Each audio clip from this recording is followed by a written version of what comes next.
વલસાડ શહેર અને જિલ્લામાં ધોધમાર વરસાદ વરસી રહ્યો છે। વલસાડ શહેર અને જિલ્લામાં સાર્વત્રિક વરસાદ જોવા મળી રહ્યો છે। રામવાડી ખાતે આવેલા અપાર્ટમેન્ટની ગેલેરી તૂટી પડી છે। રામ અપાર્ટમેન્ટના 5 ફ્લેટની ગેલેરીનો સ્લેબ તૂટી પડ્યો છે। પાલિકાએ તમામ જર્જરિત ફ્લેટ અગાઉ જ ખાલી કરાવી દીધા હતા, જેથી કરીને મોટી જાનહાનિ ટળી છે। ગેલેરી તૂટવાની દુર્ઘટનામાં કોઈ જાનહાનિના સમાચાર નથી મળ્યા। કોઈ રાહદારી ઘાયલ ન થાય તે માટે સોસાયટીએ રસ્તો પણ બંધ કર્યો। તો એક્સક્લુઝિવ દ્રશ્યો વીટીવીની સ્ક્રીન પર આપ જોઈ રહ્યા છો, જેના સીસીટીવી દ્રશ્યો પણ સામે આવ્યા છે ગેલેરી તૂટવાના। તો વલસાડ શહેર અને જિલ્લામાં ધોધમાર વરસાદ વરસી રહ્યો છે। વલસાડ શહેર અને જિલ્લામાં સાર્વત્રિક વરસાદના કારણે રામવાડી ખાતે આવેલા અપાર્ટમેન્ટની એક ગેલેરી તૂટી ગઈ છે।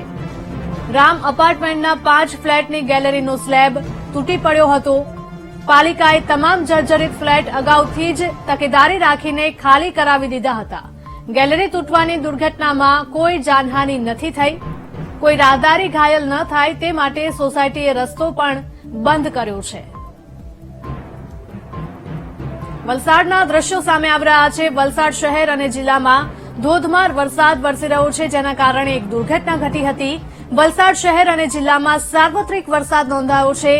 રામવાડી ખાતે આવેલા અપાર્ટમેન્ટની ગેલેરી તૂટવાના એક્સક્લુઝિવ દ્રશ્યો વીટીવીની સ્ક્રીન પર આપ જોઈ રહ્યા છો। રામ અપાર્ટમેન્ટના આ દ્રશ્યો કે જ્યાં 5 ફ્લેટની ગેલેરીનો સ્લેબ તૂટી પડ્યો હતો। સંવાદદાતા માનવ જોડાયા છે। માનવ, જણાવશો કે આ સમાચાર સામે આવી રહ્યા છે વલસાડ શહેરમાંથી કે જ્યાં જર્જરિત મકાનનો જે ગેલેરીનો ભાગ છે તે ધરાશાયી થયો હતો।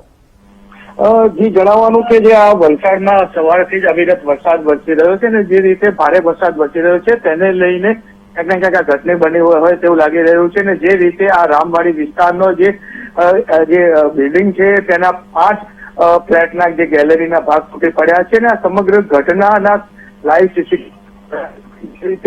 સીસીટીવીમાં સ્પષ્ટ દેખાય છે કે જો 2 સેકન્ડ જો મોડો પડ્યો હોત તો રાહદારીને મોટું નુકસાન થાય, પરંતુ સદનસીબે થયું નથી। અને જો કે આ જે તમામ જે ફ્લેટ છે એ અગાઉ જ પાલિકાએ નોટિસ પાઠવી હતી અને તમામ ફ્લેટ ખાલી કરી 40 વર્ષ જૂની બિલ્ડિંગ છે। જો કે આજે જે ઘટના બની છે તો પાલિકા તાત્કાલિક આ બિલ્ડિંગ ને ઉતારી લે તેવી માંગ ઉઠી છે। જી બિલકુલ માનો, આભાર।